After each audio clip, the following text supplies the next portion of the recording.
Recording studio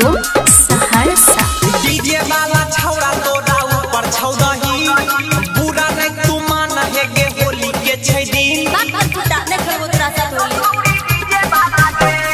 DJ वाला छौड़ा तोरा ऊपर छौदही पूरा नहीं तू मान है गे होली के छै दिन डाले खातिर रंग सब जब छिला रे डाले खातिर रंग सब जब छिला रे होली खेले यो छौड़ी डीजे वाला गे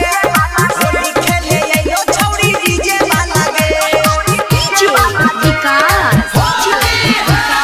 मटिया कला सीतामढ़ी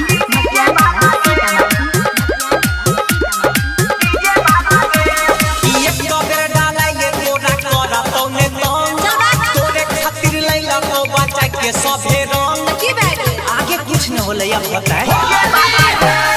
ये कबे गगाइए तोरा कर तौने रहंग तोरा खातिर हम बचा के एलियो रहंग पर लोग से बात से पाला रे झूठे दूधी राजा करे छी हाला रे होली खेले यो छौड़ी डीजे वाला गे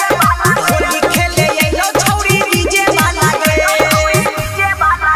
रिकॉर्डिंग बाय सुजीत सहरसा।